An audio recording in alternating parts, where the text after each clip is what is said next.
Assalamualaikum class 5, welcome to your first class. My name is Hamza Hanif. I am your computer teacher. कैसे हैं आप लोग? ठीक हैं? क्लास बुक है हमारे पास ऑनलाइन विद कंप्यूटर बुक 5. आज हम अपना फर्स्ट चैप्टर स्टार्ट करेंगे. Okay class, our first chapter name is evolution of computer. अच्छा क्लास, आप लोग इससे पहले पढ़ते आ रहे थे व्हाट इज़ कंप्यूटर क्या होता है और क्यों हमारा कंप्यूटर इन्वेंट हुआ और उसके क्या क्या यूजेस होते हैं. इससे पहले आप लोग पढ़कर आए थे. इस चैप्टर में हम लोग पढ़ेंगे, सीखेंगे कि इवैल्यूएशन ऑफ कंप्यूटर क्या है, किस फॉर्म में हमें कब कब कंप्यूटर की कौन सी टेक्नोलॉजी, कौन सी इन्वेंशन के बाद हम तक कंप्यूटर पहुंचा. ओके क्लास, स्टार्ट करते हैं. इवोल्यूशन ऑफ कंप्यूटर में फर्स्ट हमारे पास मौजूद है अबाकस हमारे पास 3000 BC में फर्स्ट कैलकुलेटिंग मशीन पाई गई थी. हमारे पास abacus 3000 BC before Christ first calculation machine हमारे पास पाई गई थी. ये मशीन एक अदद फ्रेम पर बेस्ड करती थी. लकड़ी का फ्रेम होता था और इसके अंदर थ्रेड्स में बीट्स मौजूद होते थे. बीट्स का क्या काम होता था क्लास? बीट्स का काम ये होता था कि इसकी मदद से एडिशन, काउंटिंग में आसानी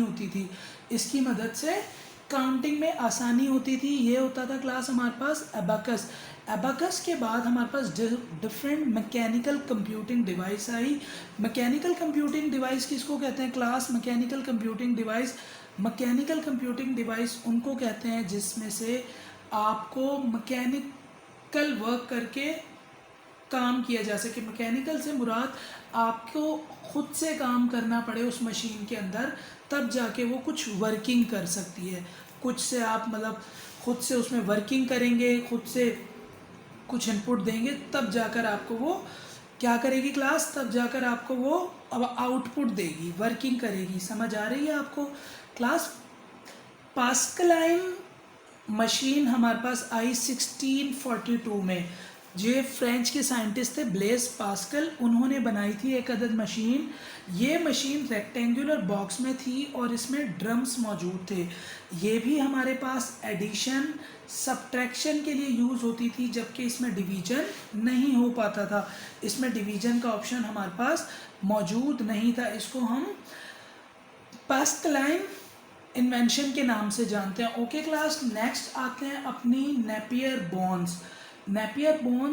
जॉन नेपियर साइंटिस्ट थे बेटा, उन्होंने इन्वेंट की थी. इस मशीन में बोन्स की रॉड्स होती थी और इसमें 1 to 9 नंबर्स लिखे हुए होते थे. इस मशीन की हद तक कैलकुलेटर हमारे पास कहाँ तक पहुँच गया था कि अब इससे हम डिवीजन कर सकते थे. इससे हम क्या कर सकते थे क्लास?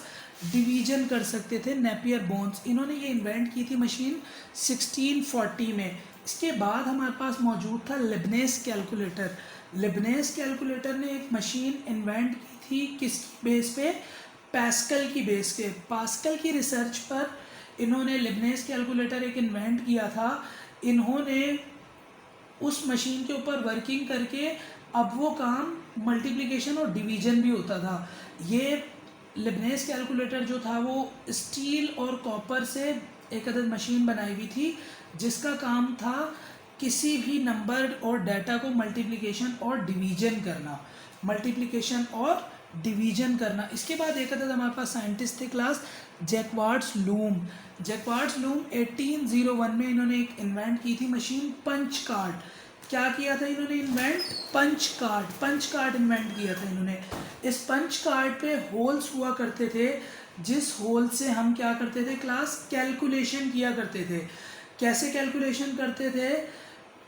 सीक्वेंस के थ्रू होल्स हुए थे, उससे काउंटिंग करने में आसानी होती थी. A punch card is a piece of paper that contains the information for doing calculation. इन होल्स के थ्रू हम क्या करते थे? कैलकुलेशन कर लिया करते थे. ओके क्लास, एंड अब हमारे पास जो एवेल्यूएशन में इन्वेंशन आई वो था डिफरेंस इंजन.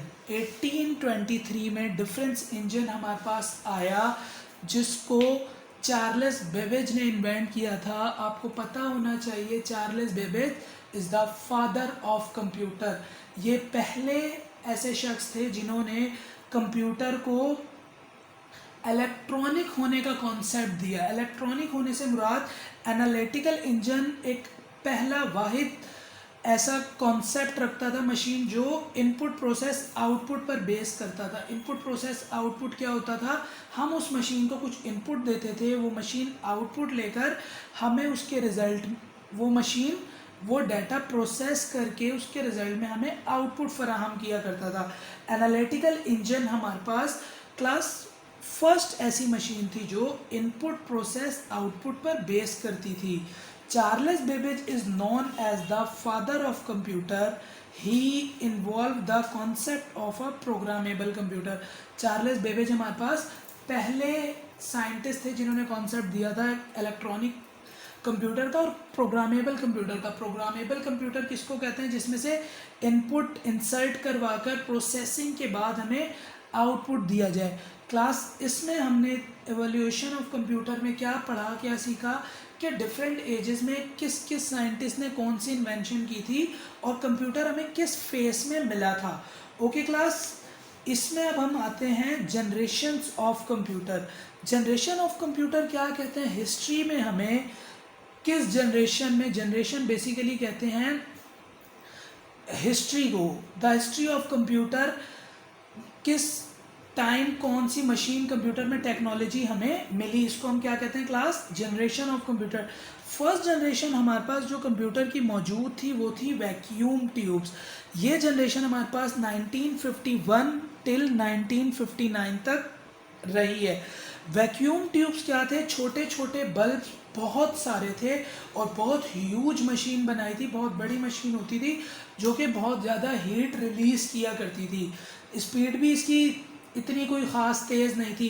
फिर वक्त के साथ साइंस अपनी इन्वेंशंस को इम्प्रूव करती गई और सेकंड जनरेशन हमारे पास मौजूद हुई। हमें नीड हुई कि बहुत सारे इस वैक्यूम ट्यूब की जगह कोई ऐसी मशीन लाई जाए जिससे हीट भी कम रिलीज़ हो जाए और वर्किंग भी फास्ट हो जाए। सेकंड जनरेशन में क्लास हमारे पास 1959 से 1956 तक सेकंड जनरेशन रही है और हमें मिला है ट्रांजिस्टर। ट्रांजिस्टर क्लास बेस्ड करता है सिलिकॉन एलिमेंट पे। सिलिकॉन एलिमेंट पे ट्रांजिस्टर को प्लेस किया गया वैक्यूम ट्यूब की जगह से ताकि साइज़ में थोड़ी सी कमी आ जाए और स्पीड थोड़ी सी तेज़ हो जाए। ये वैसे है क्या क्लास, वैक्यूम ट्यूब ट्रांजिस्टर क्या है, ये डिफरेंट कंप्यूटर की टेक्नोलॉजीज़ हैं, ये डिफरेंट कंप्यूटर्स की टेक्नोलॉजीज़ हैं। सेकंड जनरेशन ट्रांजिस्टर की एग्जांपल है हमारे पास IBM 1401 इंटरनेशनल बिजनेस मशीन, जो कि बहुत बहुत बड़ी फर्म्स में यूज़ हुआ करती थी। Class third generation of computer है हमारे पास इंटीग्रेटेड सर्किट। रिसर्च के बाद पता चला कि अब हमें ऐसी टेक्नोलॉजी निकालनी चाहिए जिसमें बहुत सारे ट्रांजिस्टर मिलाकर एक चिप बनाई जाए जिसको कहते हैं IC, इंटीग्रेटेड सर्किट। क्लास बहुत सारे ट्रांजिस्टर मिलाकर एक IC बनती है। अब ये इतने सारे ट्रांजिस्टर एक IC पर डिपेंड हो गए, जिसकी एग्जांपल है हमारे पास IBM 360। इसका साइज़ मज़ीद छोटा हो गया, स्पीड बढ़ गई, और एप्पल 2C, ये हमारे इंटीग्रेटेड सर्किट्स के नेम है। क्लास फोर्थ जनरेशन कंप्यूटर हमारे पास आई है 1971 से प्रेजेंट आज तक, जिसको माइक्रो प्रोसेसर कहा जाता है। बहुत सारी ICs मिलाकर एक चिप बनाई जाती है जो कि आपकी हाथ की हथेली पे आ जाती है, इतनी सी चिप, जिसको क्या कहते हैं, माइक्रो प्रोसेसर, जिसको हम CPU भी कहते हैं, जो हमारे सिस्टम यूनिट में लगी हुई होती है chip, CPU central processing unit, जो हमारे गिवन तमाम के तमाम डाटा को प्रोसेस करती है। इसकी एग्जांपल है हमारे और आपके कंप्यूटर इंटेल 4004, इंटेल 808। उम्मीद है आपको ये जनरेशन बहुत अच्छे से समझ आ गई होगी। क्लास लास्ट जनरेशन हमारे पास मौजूद है फिफ्थ जनरेशन। कौन सी जनरेशन है क्लास लास्ट?